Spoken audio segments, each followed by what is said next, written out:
High.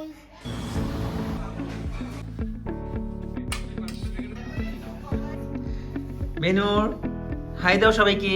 High. মেনুর তুমি কোথায় যাচ্ছ? বাতে। বাইরে যাচ্ছ? তুমি কি খেতে যাচ্ছ বাইরে? পিৎজা। আর কি খাবে? Kacchi kacchi. Okay. Hello guys, this is me Mehnur's papa and you watching Mehnur. আজ আমরা যাচ্ছি কাচ্চি খেতে। আমরা কাচ্চি খেতে যাচ্ছি কুমিল্লার অন্যতম সেরা কাচ্চি রেস্টুরেন্ট আলমাস কিচেনে। আমাদের আজকের এই কন্টেন্টটিতে স্পন্সর করেছেন ডক্টর জান্নাতুল ফেরদাউস হুরন। সো বন্ধুরা, আমরা যাচ্ছি কাচ্চি খেতে, আর আমার সঙ্গে রয়েছে আমার পরিবারের বাকি সদস্যরা এবং আমার মেয়ে। আমার বাসা থেকে আলমাস কিচেন খুব বেশি দূরে নয়, তাই আমরা একটা মিশুক অটো রিক্সা নিয়েছি, যেটাই করে আমরা এগিয়ে যাচ্ছি। আর আপনাদেরকে বলে রাখি, আলমাস কিচেন হলো কুমিল্লার নিজস্ব ব্র্যান্ড। সেই সাথে সাথে এনাদের একাধিক শাখাও রয়েছে। কুমিল্লার কান্দ্রিপাড়ের বাদুরতলায় YWCA স্কুলের পাশেই আপনারা আলমাস কিচেনকে দেখতে পাবেন, এবং এটি হলো ঠিক QR টাওয়ারের অপোজিট পাশেই অবস্থিত। আর স্ক্রিনে আপনারা দেখতে পাচ্ছেন এর এক্সাক্ট লোকেশন। আমরা এখন আলমাস কিচেনের সিঁড়ি দিয়ে প্রবেশ করছি, আর এই রেস্টুরেন্টটি বে এর ঠিক দ্বিতীয় তলায় অবস্থিত। এই রেস্টুরেন্টটিতে যথেষ্ট স্পেস রয়েছে এবং এর বাইরের ইন্টেরিয়রও মোটামুটি আমার কাছে ভালো লেগেছে।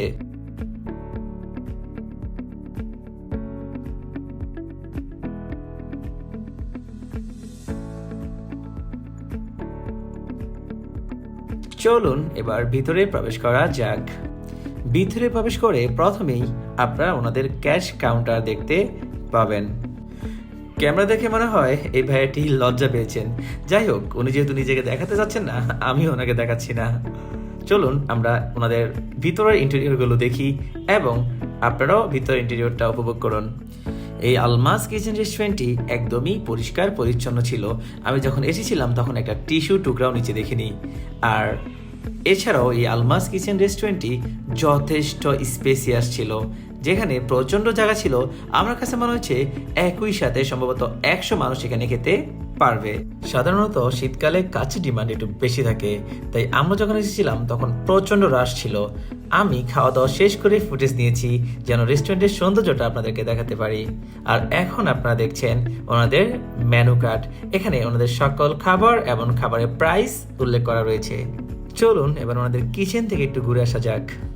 ওনাদের কিচেনটাও যথেষ্ট পরিষ্কার পরিচ্ছন্ন ছিল।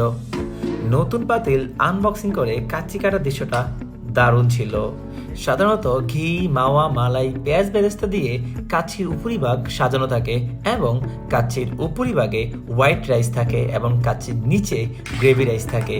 তো যদি ভালোভাবে কাচ্চি মিক্সিং করা না হয় তাহলে কাচ্চির আসল টেস্ট পাওয়া যায় না। তো কাচ্চি রান্নার সাথে সাথে কাচ্চিকে সার্ভ করার ক্ষেত্রেও আপনার অভিজ্ঞতা সম্পন্ন লোক না হলে আপনি কখনোই কাচ্চির ভালো টেস্ট পাবেন না। তা না হলে আপনি হয়তোবা বেশি হোয়াইট রাইস পেয়ে যাবেন অথবা আপনি বেশি গ্রেভি রাইস পেয়ে যাবেন। কাচ্চির নিচ থেকে আলু এবং মাটনের পিসগুলো ওঠার দৃশ্য দারুণ ছিল। আর এই দৃশ্য আপনি সরাসরি না দেখলে আপনি আসলে এটা যে কত সুন্দর আপনি উপলব্ধি করতে পারবেন না। আপনারা যখন রেস্টুরেন্টে খেতে যান আপনাদেরকে ঠিক এইভাবেই গ্রেভি রাইস এবং হোয়াইট রাইস মিক্সিং করে দেওয়া হয়। ঠিক এইভাবেই আপনাদের কাছে এগুলো সার্ভ করা হয়, যা আপনারা স্ক্রিনে দেখতে পাচ্ছেন। অনেক সময় এরকম কমপ্লেন আসে যে কাচ্চি অনেক বেশি গ্রেভি অথবা কাচ্চি অনেক বেশি হোয়াইট। তো আপনারা যারা গ্রেভি পছন্দ করেন তারা ওনাদেরকে বললেই ওনারা আপনাদেরকে গ্রেভি দিতে পারবে। আর আপনারা যারা হোয়াইট ঝরঝরা কাচ্চি পছন্দ করেন আপনারা বললেই তারা আপনাদেরকে ঝরঝরা কাচ্চিও দিতে পারবে। এই ক্ষেত্রে জাস্ট আপনাদেরকে তাদেরকে বলতে হবে, বললে আপনারা ঠিক যেই রকম কাচ্চি চান এরকম কাচ্চি আপনাদেরকে কিচেন থেকে দিতে পারবে। দেখতে দেখতে আমাদের অর্ডারে কিন্তু কাচ্চি চলে এসেছে। আমরা স্ট্যান্ডার্ড প্যাকেজের দ্বিতীয় প্যাকেজটি অর্ডার করেছিলাম, যেখানে ছিল কাচ্চি কাবাব বোরহানি অথবা ফিরনি। তো আমরা কাচ্চি কাবাব বোরহানিও নিয়েছি, ফিরনিও নিয়েছিলাম, সেই সাথে আমরা বাদাম শরবত নিয়েছিলাম। মোটামুটি রোস্ট বাদে ওনাদের সবগুলো আইটেমই আমরা ট্রাই করেছিলাম। এখন আমি আপনাদেরকে ওনাদের খাবারের টেস্টের ব্যাপারে বলবো এবং পরিমাণের ব্যাপারে বলবো। সালাদ অ্যাজ ইউজুয়াল, শসা, লেবু, মরিচ ছিল। ওনাদের জালি কাবাবটা অত্যন্ত স্বাদের ছিল আর সাইজ অনুযায়ী 70 টাকা প্রাইস পারফেক্ট ছিল। আর ওনাদের বোরানিও ঠিক ছিল, কিন্তু ওনাদের চাটনি আমার কাছে তেমন ভালো লাগেনি, তার উপর আরও 20 টাকা করে প্রাইস। এবার আসেন খাবারের পরিমাণ নিয়ে কিছু বলা যাক।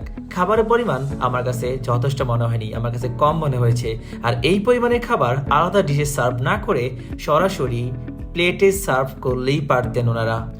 খাবারের মান আলহামদুলিল্লাহ আমার কাছে ভালো লেগেছে। মাংসগুলো খুবই নরম এবং তুলতুলে ছিল, যা খেতেও খুব ভালো লাগছিল।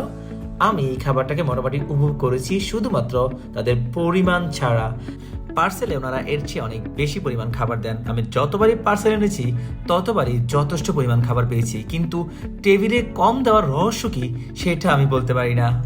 তবে খাবারের চুল, ভাঙা প্লেট এবং সার্ভিস জনিত যে সমস্যাগুলো ছিল, এই সমস্যাগুলো আপনি এখন গেলে দেখতে পাবেন না। এই দিক দিয়ে ওনারা উন্নতি করেছেন, আবার খাবারের কোয়ান্টিটিও কমিয়ে ফেলেছেন।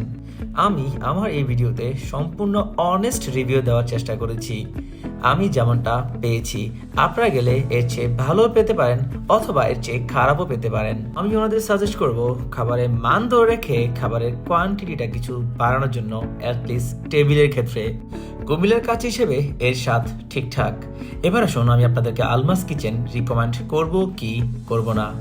হ্যাঁ, আমি আলমাস কিচেন রিকমেন্ড করছি। আর এর সাথে আমি আমার ভিডিও শেষ করছি। সো বন্ধুরা, আপনারা সবাই ভালো থাকবেন, সুস্থ থাকবেন এবং আমাদের সঙ্গেই থাকবেন। সেই সাথে আমার চ্যানেলটি সাবস্ক্রাইব করে বেল আইকন প্রেস করে রাখবেন, যেন পরবর্তী কন্টেন্ট কোনোভাবেই মিস না করে ফেলেন। Till then, bye by.